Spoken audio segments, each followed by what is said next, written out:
Hey everyone, welcome back to another video. We're going to be watching something PragerU did again. This one's going to be interesting. The game plan here is that I was originally going to do a response to this video, but it turns out that they make a lot of arguments here, or they try to, and so the response is going to take like super long, which means I'm gonna have to split it up into different parts because I don't want to let the videos run for too long. So to get that process started, I wanted to go through, watch it with everybody so that we're all on the same page and we all know what we're going to be talking about in the later videos. The plan right now is to have 3 parts to the response, and at the end of this video, when we're through looking at this, I'll show you guys what I have so far, so you kind of see why I think it's going to take us longer than I originally expected. Anyway, let's get right into it. You've heard a lot about big oil, big pharma, big tech, and all the other big bad players out there. I want to talk to you about the biggest, baddest one of them all. This Goliath doesn't deal in billions, it deals in trillions. I'm talking So quick thing. I have seen this before because I originally wasn't planning on reacting to it. Um, but I still think it just cracks me up every time. Like, about Big Green. Yes, the environmental movement. It's the oh, richest, most powerful big in the world right now. Nothing else even comes close. Until we see it for what it is and rein it in, it's going to get even bigger. And as is usually the case, bigger is not always better. You see, Big Green, do you guys ever like find it funny what they choose to like bold out? Like, they're trying to highlight some meaning and they're just like bigger is not better. That's it. That's the takeaway. wants to take over your life. It Oh, has to. This makes perfect sense. Big Green, after all, intends to save the planet from oblivion. Your do you see like the sarcasm in like his voice? Jesus. freedom would seem to be a small price to pay. To accomplish See, they do this a lot, right? Like they juxtapose like freedom versus like movements. So like the environmental movement is trying to take away freedom, but they don't ever tell us how. its mission, Big Green needs two things: money and power. It already has a lot of both, but it's hungry for much more. Who do we mean when we say Big Green? We mean the major organizations that set the agenda for the movement. This would include, among dozens, Greenpeace, 350.org, Nature Conservancy, Sierra Club, World Wildlife Fund, and of course, the politicians, bureaucrats, corporations, and media outlets who support.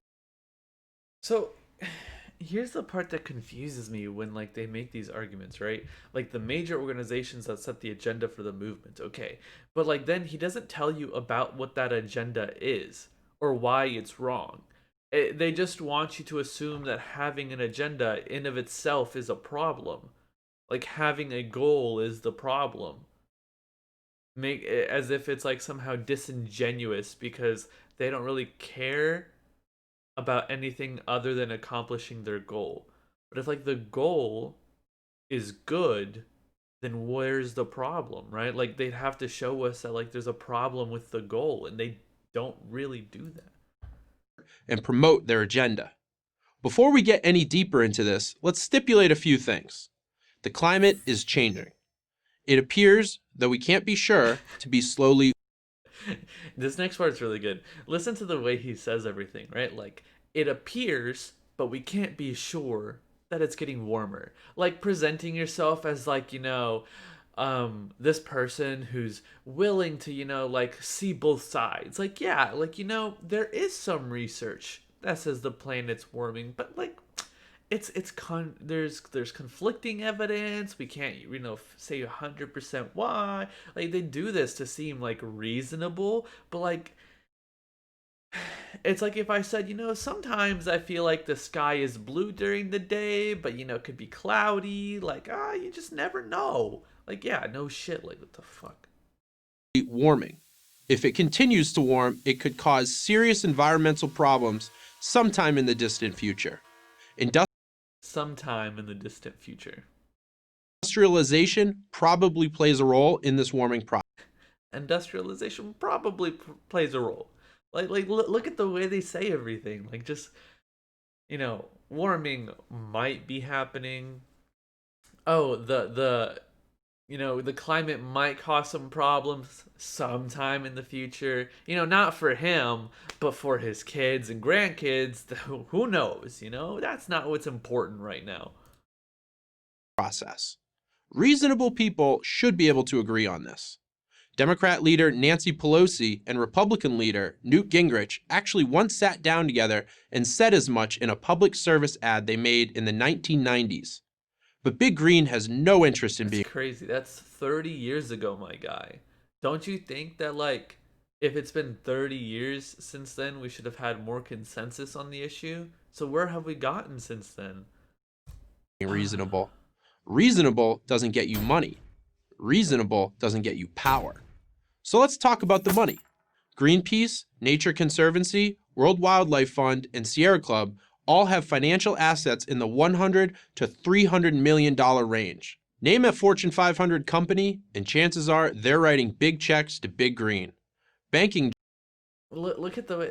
So instead of actually telling us Fortune 500 companies that are doing this, they just draw a little graphic of Fortune 500 companies giving them money.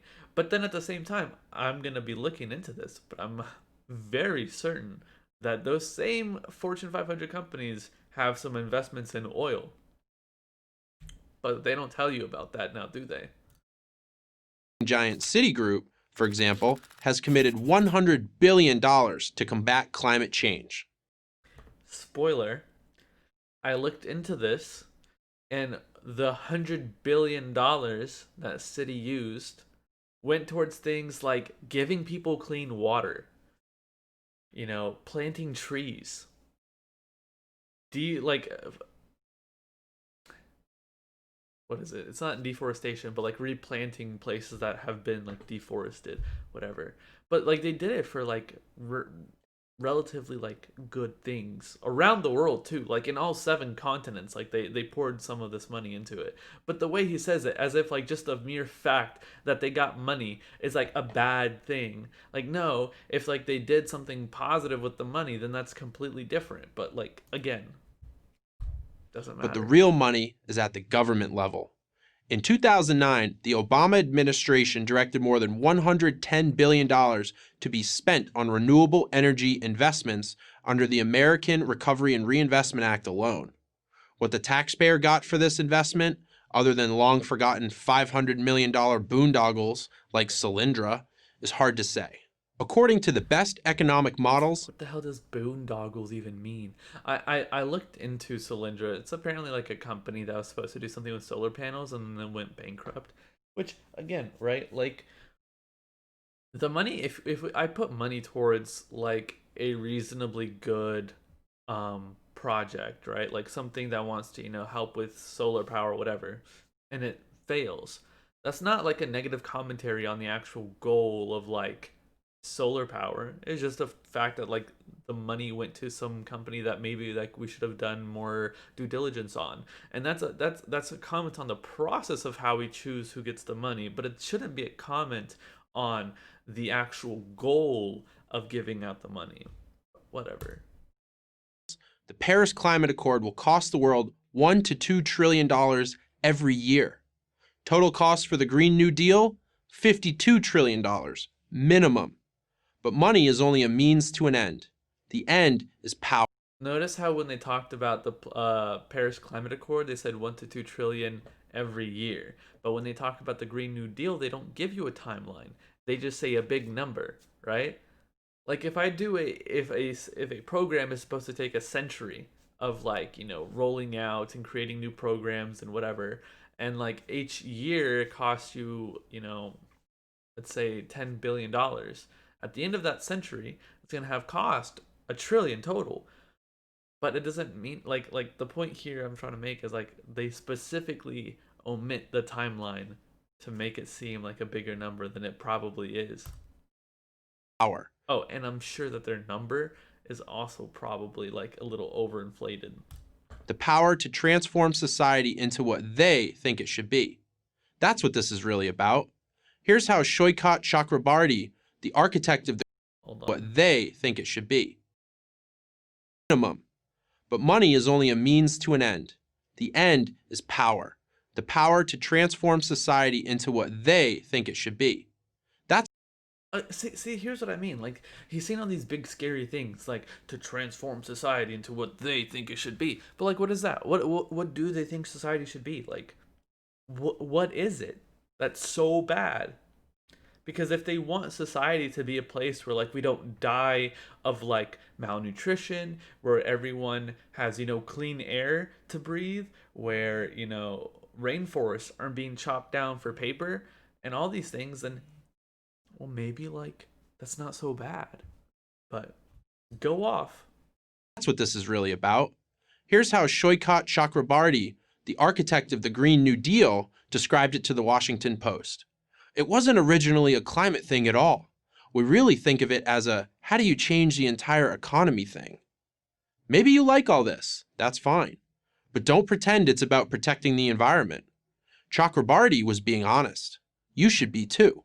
It's about Chakrabarty was being honest. You should be too.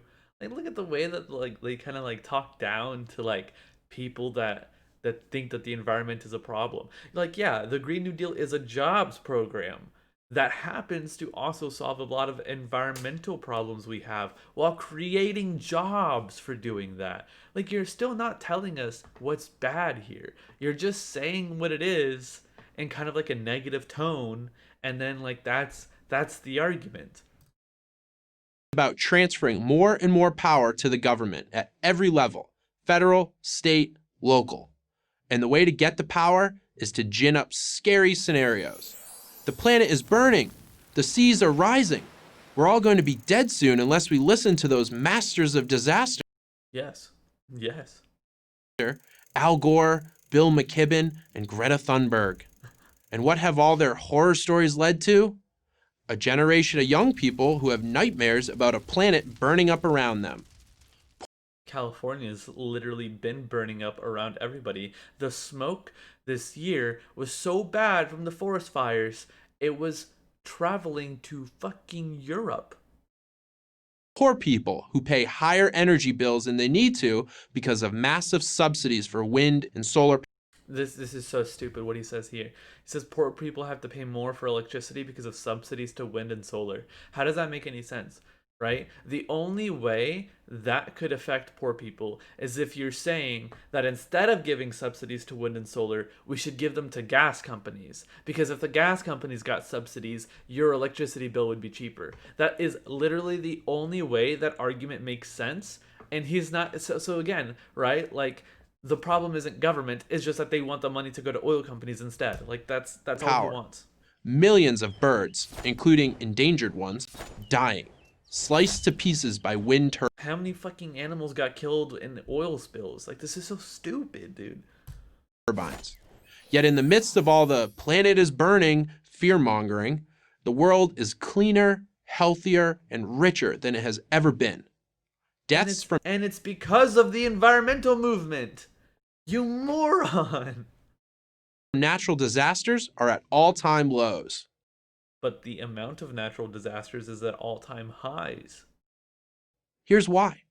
Human beings adapt when faced with climate problems. We're really good at it. We've been doing it for thousands of years.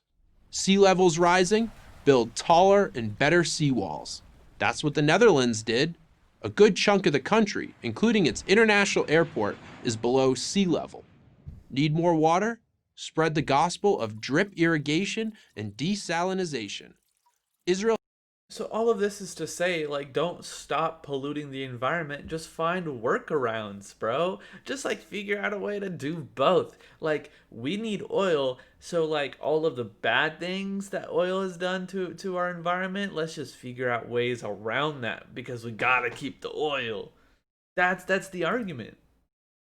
Has more water than it needs, and it's in the middle of a desert. Need clean energy? Build more nuclear power plants. Sweden gets there's actually a lot of problems with nuclear power plants, and we can do a separate thing on that. Mainly, one, extraction of like plutonium, uranium, and all that uses up fossil fuels because of the big machinery that they use to operate to do the extraction.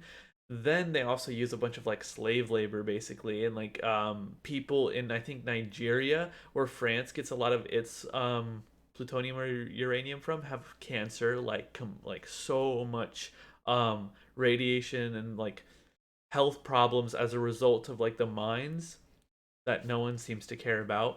The water runoff from nuclear power plants is extremely hot, and sometimes they dump it into like lakes. And those lakes, when the water overheats, it kills all the fish. So there's a lot of problems with nuclear power. Gets half of its energy from nuclear.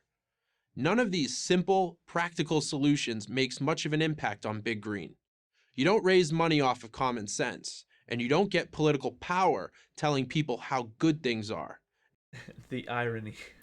and you certainly don't become famous by being calm. Big Green is not poor, not honest, and certainly not powerless.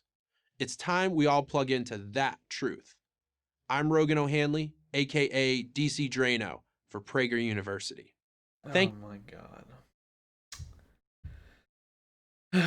But that's that, guys. So like I said, let me show you where we're at um on the doc. So this is the document I'm setting up. Basically, I have every major argument that they make in this video, and I'm gonna have answers to each of them. But it turns out, like, these are the answers, right? Which you see in green. And that's just the first argument. And so there's like a bunch that's still to be planned out. Um, but because I want to have like solid proof for all of this, to really just hammer them in, to really show PragerU what's up, then got to make sure that there's a lot covered. But I hope you guys enjoyed. Thank you all so much. Look forward to having at least the first part of that video done this weekend, and then the rest of it going into next week. We'll probably have like a news update or two in between the entirety of this. Um, but that's kind of like the plan at the moment of how this is going to happen. Once again, thank you guys for watching. Be sure to leave a like, comment, and subscribe if you enjoyed the video. Have a wonderful day, and I'll see you guys next time. Peace.